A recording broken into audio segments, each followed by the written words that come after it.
Welcome to Psych's The Bottom Line Pharmacy Podcast, your regular dose of pharmacy CPA advice to fuel your bottom line, featuring pharmacists, key vendors, and other innovators. Your checks, yes, you can call me, because we the best. Well, welcome everybody to another episode of the Bottom Line Pharmacy Podcast. And today we have Lindsay Dymowski with Long-Term Care at Home Pharmacy Network. And as we've had on previous guests, long-term care is not going anywhere. It's going to continue to grow. There's not enough beds in the country for long-term care for the boomers, and at home, a lot of them choose to go to home and want to stay at home. I know I would. And so that presents a lot of opportunity for pharmacy. So Lindsay, why don't you tell us a little bit about, yourself and, what you do? First, Lindsay, did he get your name right? Just out of curiosity. Did I get it right? Yeah, Lindsay Dymowski. I was laughing. I go by Lindsay Dymowski most of the time, but I added Constantino because my 4-year-old got very upset when he saw that I wasn't Mommy Constantino when he saw one of these things. So Lindsay Dymowski Constantino. Covering your bases. That's a very sophisticated name. That's like It's James Bond. That's a very great name.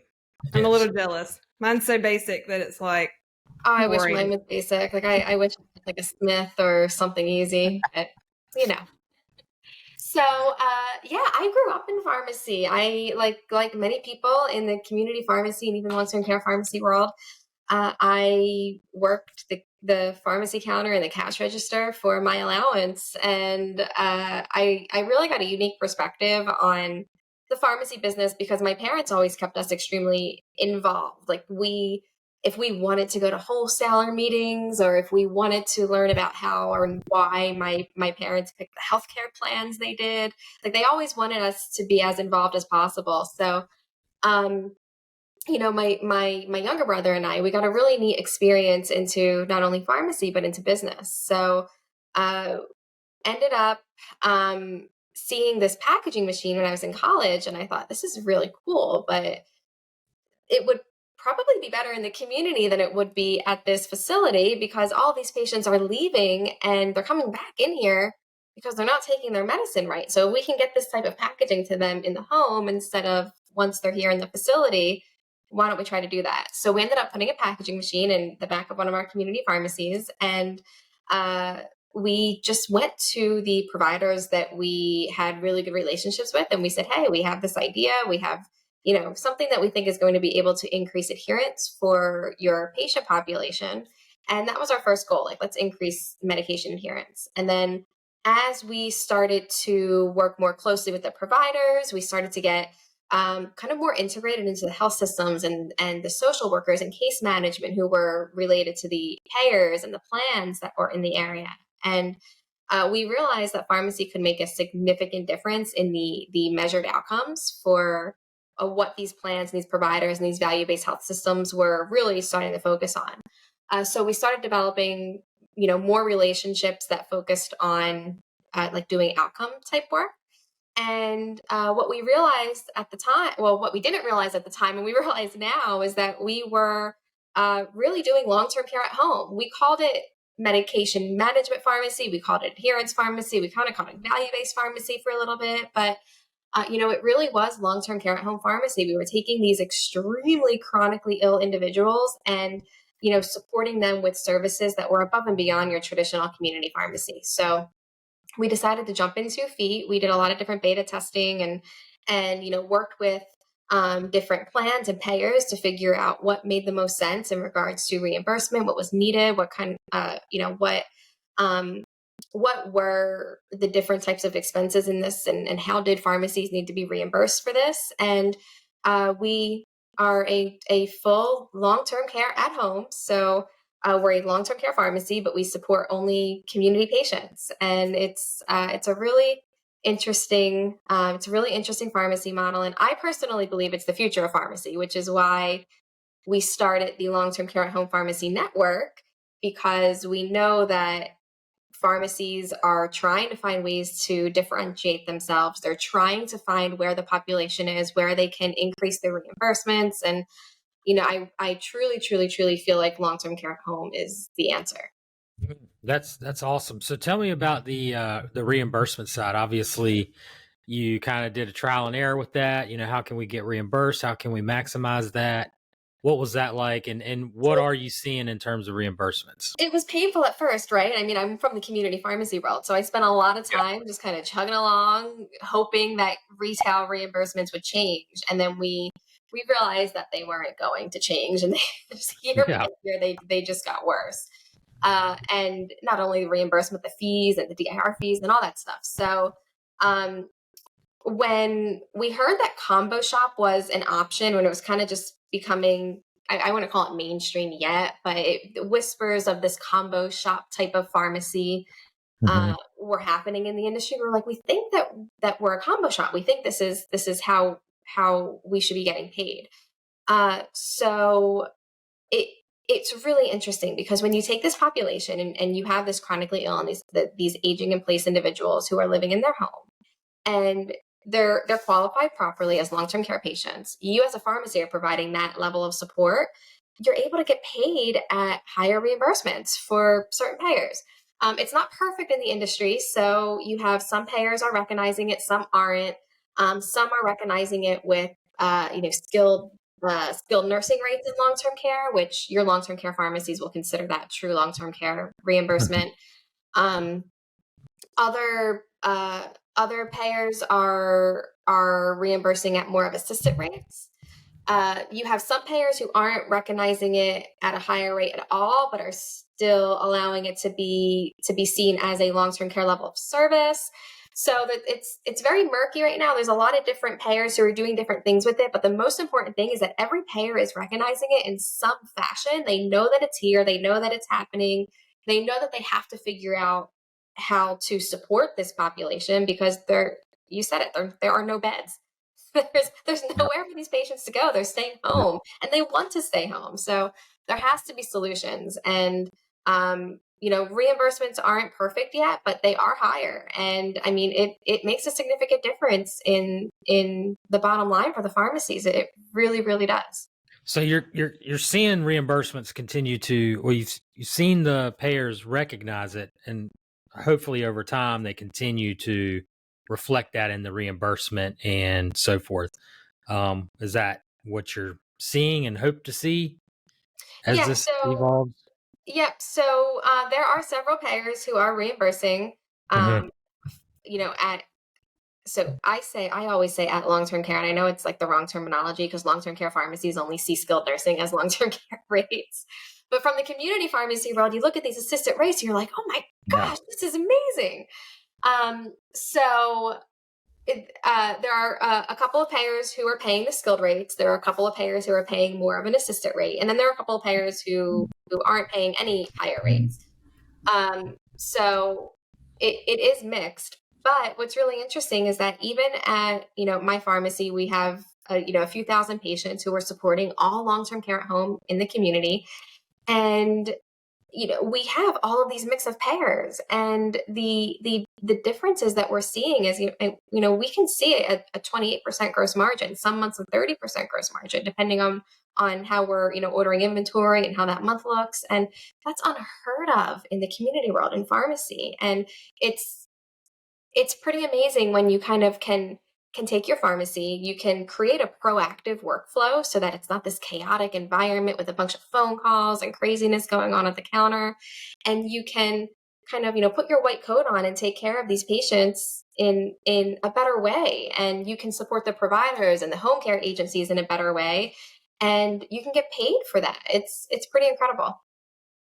So I have to go back and ask a completely different question. Just take a break for 1 second. This always interests me. So you said that you were born and raised in pharmacy. Yep. So did you as a child attend all the trade shows? So interestingly enough, those kids have a great time at the trade shows. They're hitting up all the, the free stuff. They have the kids clubs and stuff like that. I know. I see them sometimes. I'm like, I need to bring my kids here. They do so much speaking, and I just kind of fly in and out a lot to them now. So when I say I grew up in pharmacy, it probably started when I was like 10 or 11. So my dad actually went back to school. My mom ended up leaving her job. She stayed at home with us. My dad went back to school, and we got to see him go through pharmacy school. And then shortly after he graduated from pharmacy school, my parents opened up their first pharmacy. So I was probably around like 11 or so when the first pharmacy opened, and we really started, getting into. You missed some of it. Dang. Well, I missed all those fun clubs. that's really neat. Well, we don't have time, but I know Bonnie would want to know like all about the food and what you ate and all that. Love trade shows. But seriously, so back to the actual topic. So we have lots of clients that are looking to get into some kind of this combo shop scenario. So what would be the very first step to start to look into that? So I think the most important thing that pharmacies need to realize is when they look at this and they community pharmacies look into going into the combo shop area, they're going to be really overwhelmed. They're going to look at this and they're going to go, I am not a long-term care pharmacy. I am not doing this. I am not going to be available 24/7. I am not running aspirin to someone at 2:00 in the morning. And that was our feeling as a community pharmacy. What they really need to do is take a look at all the different, all the different resources that are available to them. I know at the Long-Term Care Home Pharmacy Network, we have a ton of resources for people to kind of understand how to start to navigate and give them a roadmap to becoming a long-term care at home provider. Very first thing is to work on your pharmacy licensing. So you need to make sure that you get that additional NPI. You want a long-term care NPI. From there, you want to focus on the contracting. So you need to get set up with a PSAO. You need to get the long-term care contracts for the entities, the PBMs that you need to self-contract with. And the pharmacies are going to look at this. They're going to go, wait a minute, I have to contract. In some circumstances, if I'm in a heat zone, I have to re-credential. This is expensive. And, it is when you first get into this, you are going to put out, a few dollars to be able to bill long-term care. And you need to be able to access those contracts. But don't let that scare you, and don't let that deter you from moving forward in this, because when you really look at, comparing these patients and how many patients in your specific population can you qualify to get that ROI, you really start to realize that it's only, probably 5, 10, 15 patients that you really have to convert from traditional community pharmacy to that long-term care at home population to be able to cover those expenses. Let me interrupt you there. So for that part of it, because that usually seems to really get people nervous, or they just kind of say, never mind, if I've got to do all that, I don't have time. So is that something that they can do on their own, or is that something you normally see that they hire help to assistance with getting those regulatory things completed?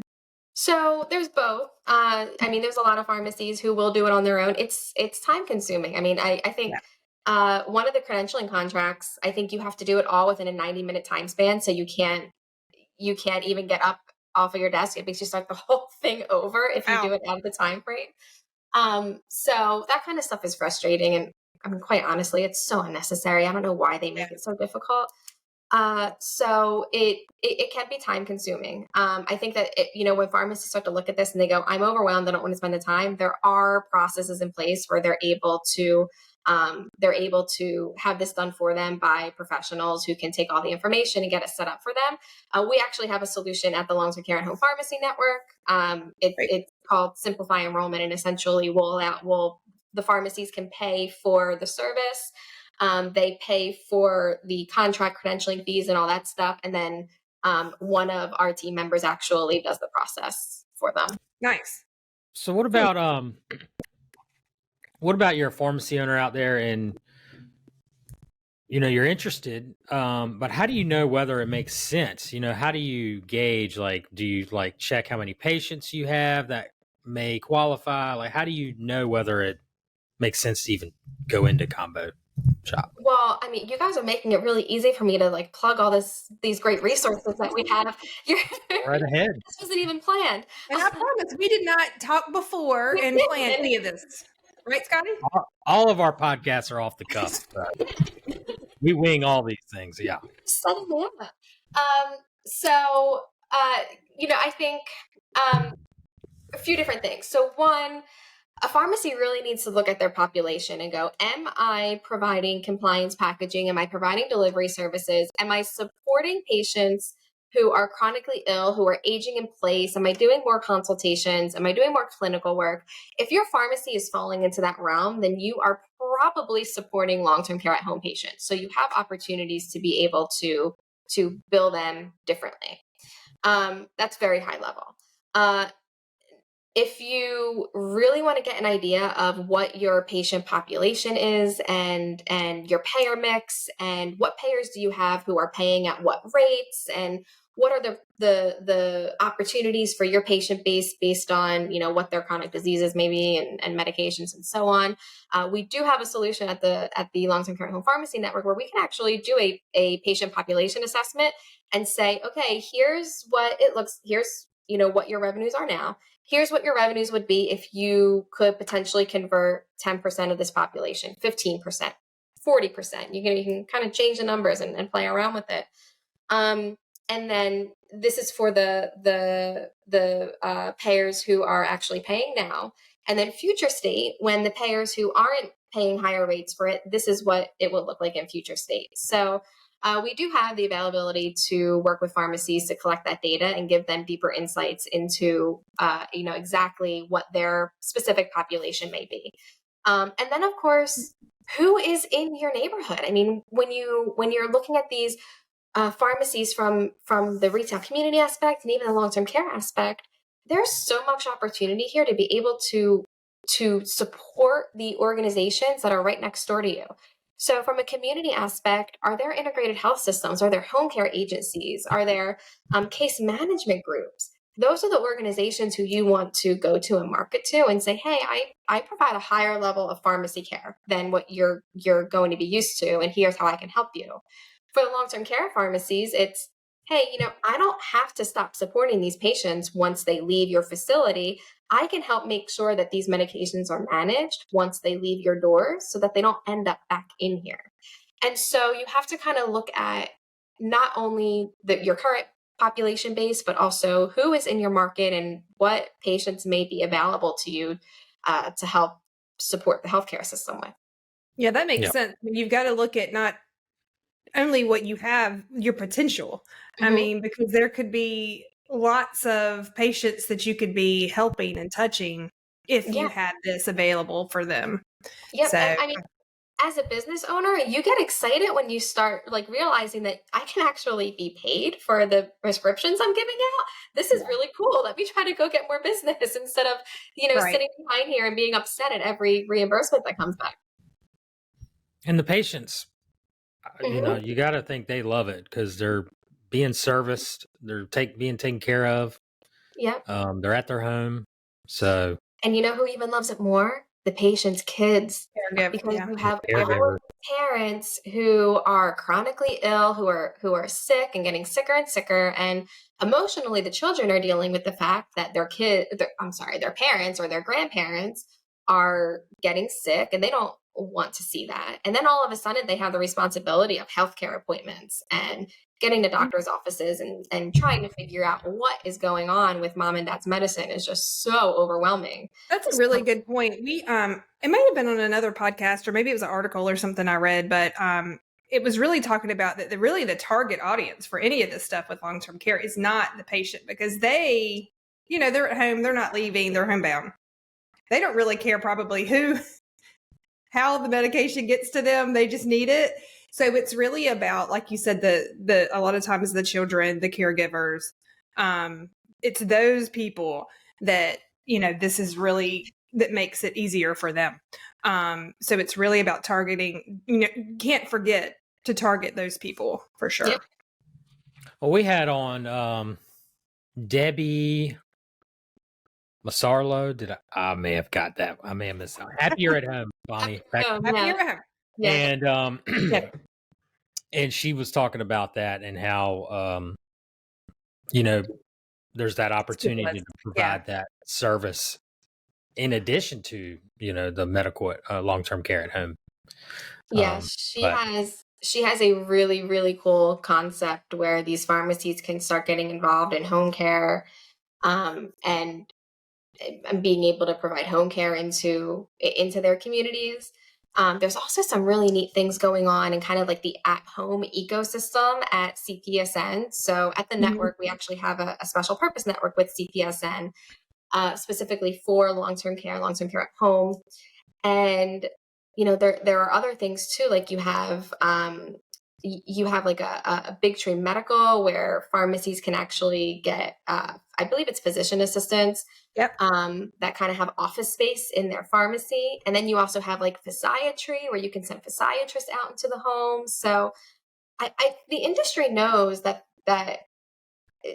home is going to be the next healthcare facility. Home is the healthcare facility. It's not even going to be, it is the healthcare facility now. So there's so many solutions that are out there. And I think it's becoming more and more common for not only pharmacy, but everyone else in the healthcare industry to realize that like we need answers to support this population. So I think it's neat how much of it can be supported by pharmacy in different ways, because you can kind of take the whole like opportunity and imagine a pharmacy that can support these patients long-term care at home and be a long-term care pharmacy supporting community and getting that level of reimbursement, and then also providing home care and physiatry and having the opportunity to have physician's assistants and point of care testing and vaccinations. It's the pharmacy finally becomes the healthcare hub again, and it's not just this store that people pick up candy and gifts and also happen to get their prescriptions at. And that's really the whole point of, in my opinion, it always has been, of independent pharmacy, is just it's such a difference from the big box. I mean, you're offering just a different level of service to your patients than what you could get somewhere else. So. Well, being that, just like you said, the healthcare hub of your community, and that's where it's at. Yeah. That is it. Yeah. And I mean, for a lot of communities out there, the pharmacy is really the only accessible provider. And I mean, we've heard that story. We saw it with COVID, and we all know it, being in pharmacy, how much the communities, especially these pharmacy desert communities, whether you're in a rural community or some of the urban communities, that pharmacy is really the only provider. And I know, I was just talking about provider status in pharmacy yesterday, actually. And I know pharmacists in a lot of states aren't considered providers, which is crazy. But it's just such an accessible form of healthcare, and the healthcare industry as a whole has to better utilize us. And I know we've been saying that for years. I'm preaching to the choir, but it's it's really amazing what pharmacy can do when we have the ability to do it from the rest of the community. Healthcare, integrated health systems, payers, plans, when they trust us to be able to do what we do best, we just excel at it. Mm-hmm. And hopefully with pharmacies more and more kind of venturing out into these other services and other areas, that trend will catch on for being recognized as a provider, as a key component of the healthcare system.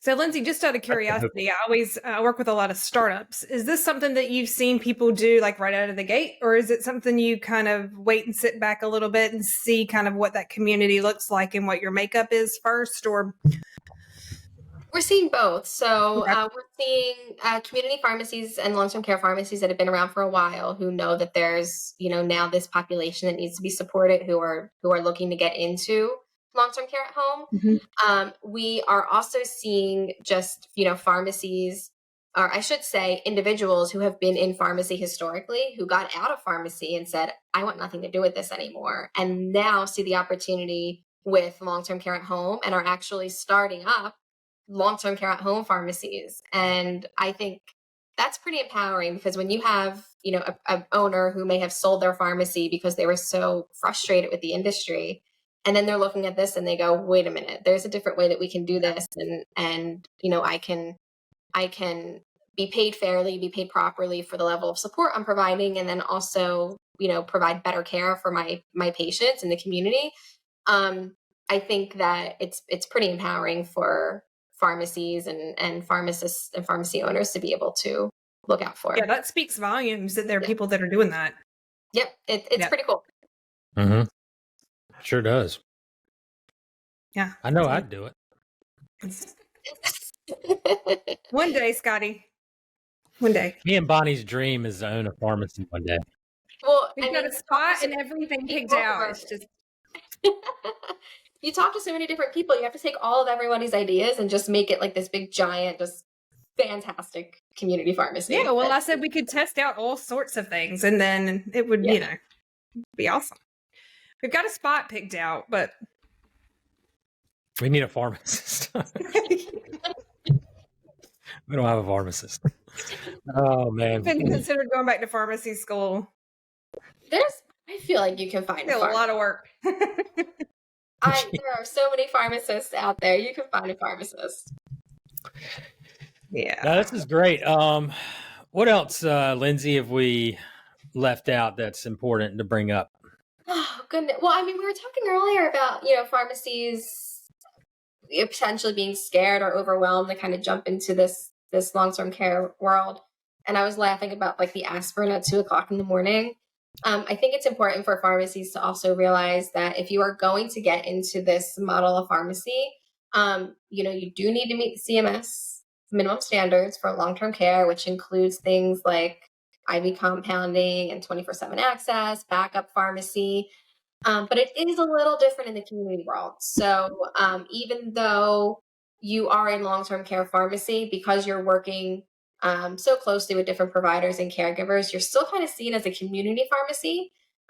So those resources don't get utilized nearly as much as they do when you're providing facility-based care. So I don't want pharmacies to, you know, to panic and not jump into that because they go, I'm not a long-term care pharmacy, because they probably are, and they just don't realize that they're supporting population. Yep. So you might as well get paid for it. Exactly. Yeah. What about qualifying? I know I asked this in previous podcasts, but qualifying patients, what's a best practice to do that?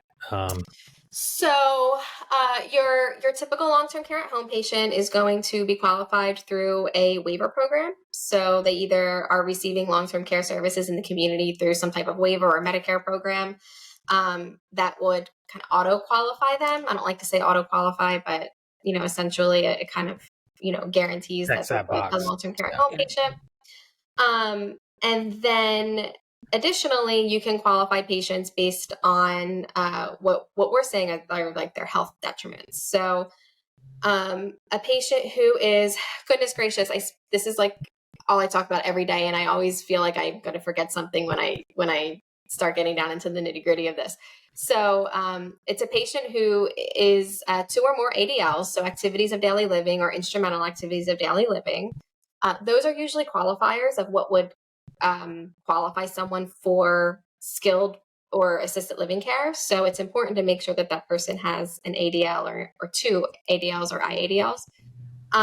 And then they also need to have 3 or more chronic conditions, be on multiple medications for those chronic conditions. So they can't have, you know, diabetes and heart failure and COPD and then not be on any medications for them, or not be filling any medications for those patients, or I'm sorry, for those chronic diseases. So the medication also have to qualify their condition.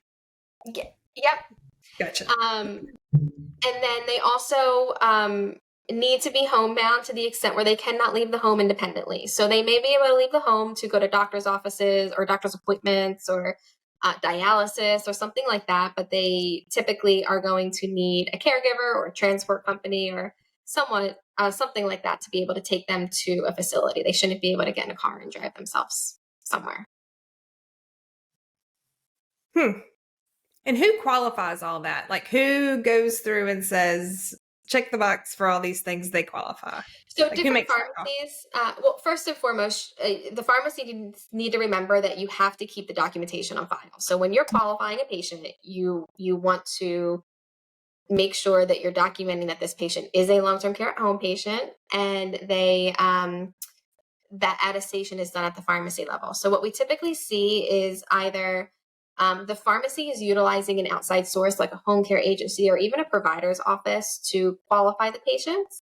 And then Okay. they're coming over, verifying the qualification and then attesting to it being correct.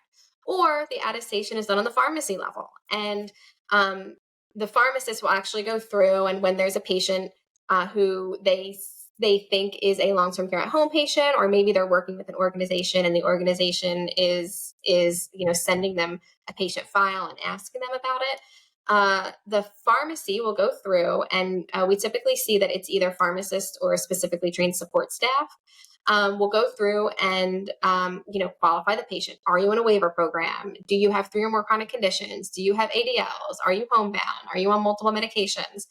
And if they check all the boxes, then they would qualify. And then that pharmacist does that final attestation of, yes, this is verified. This patient is a true long-term care at home patient. And we typically recommend at the network that pharmacies do that qualification every 6 months. So that they're continually making sure that their patients are long-term care at home patients and that their disease state status hasn't changed in any way. Gotcha. Do you have a number of patients that is ideal to get in here? I mean, we've got some pharmacies I know got 100, 150 patients, and the numbers are pretty daggone good. I mean, do you have a benchmark for how many patients to get going on it? Or I mean, I always tell every pharmacy, if you have 1 patient, you're doing better than you are today. So if you can qualify 1 patient, you're guaranteed to do better than what you're getting today. But realistically, when you start looking at the money that you're going to put out to get credentialed, get on these contracts, join like the long-term care home pharmacy network, get your PSAO set up.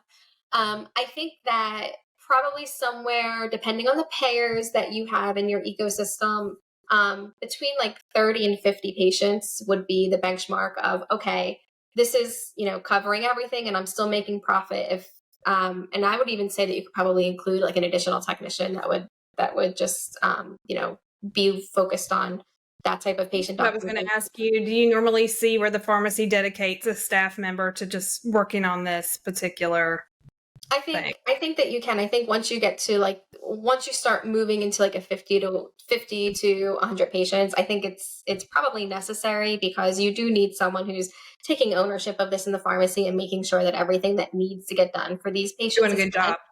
Yeah, exactly. So even if you have a pharmacist who's working the bench, maybe at the beginning of the day, and then is moving over to do the med recs and more of the clinical work that long-term care at home takes, you still have a technician who's organizing that, preparing everything, making sure that the compliance packaging is filled, and, focusing solely on those patients. But again, I think if you have a community pharmacy that is just getting into this, that you can do like multitasking with your staff, as long as you definitely have your staff dedicate time. And then I think you do need to migrate at least a technician to begin with over to fully focusing on those at-home patients. That makes sense. Yeah. You want to do a good job with it, I would think. If it were me, I mean, I'd want to, knock it out of the park. And so taking someone. I bet there's some pharmacies where they have a separate kind of room. Yeah. For their long-term care and separate staff. Yeah. Yeah, that's how we started it. We had a pharmacy in Philly that quite literally just met the pharmacy spacing requirements. It was a tiny little shop. And we had our packaging machine in there, and we had the pharmacist who worked the bench, who was seeing customers come in. And then we had one technician, and eventually we ended up getting another pharmacist, but it was one technician who was in like this back kind of sectioned off area that, was kind of doing all of the processing and getting med lists from doctors and making sure that we had the pharmacist had everything that they needed, so that they could just go down the patient files towards the end of the day or at the beginning of the day, the next day, however it was organized at that time, and just focus on those patients at that point. And then our technician would go back into his little area and, fill the machine and, make sure all the compliance packaging was done. And then pharmacists would go check it. Then eventually we were like, okay, we have enough patients here. We should probably get another pharmacist to focus on this. Yeah. Well, good stuff. Bonnie, do you want to? So every episode we do the bottom line, just a quick. And Scotty told me last time we recorded that my bottom line was too long, but I have a really good one today. And that was like 3 podcasts ago, by the way, and you keep bringing it up. It was the last one. Anyway, actually I have 2 bottom lines, but they're both really quick. One has nothing to do with this podcast. I love your wallpaper. It is amazing. Thank you so much. It's not mine. So my husband and I, we just moved, and our house is. We're about to tear it out and get rid of it. So our house isn't actually ready yet. We actually move in next week, and I'm at my in-laws house. Just so temporary. this is the in-laws' beautiful wallpaper in their office that I have to do over. I can't quite. We built a house a couple years ago, and I couldn't quite, because to me, wallpaper. The thought of wallpaper was like the 70s and the 80s. Like my parents had it everywhere, and when wallpaper went away, I can just remember them like tearing it down. It was a nightmare. I mean, like having to. It was bad. So like I couldn't quite do it anywhere, but I do love it. It's great. So sorry, just had to say that. Number 2, the actual bottom line. So we may have a lot of listeners that say my pharmacy is not a long-term care pharmacy, but Lindsay has explained that you probably already are. You just don't know it. How do you like bottom line? That is the bottom line. That is, I need to take that and post that everywhere because that is the truth. You That's probably the mic are. drop. Yep. I guess my bottom line would be the same thing. I'm going to copy that. Lindsay, what are your last thoughts here for the audience here? Goodness, this is a lot of pressure. Do not be scared to call yourself a long-term care pharmacy. If you are supporting your patients in this way, and if you have this population, then you should be fairly reimbursed for the level of support you're providing this population, and do not be afraid to take ownership of that. Great. That's well said.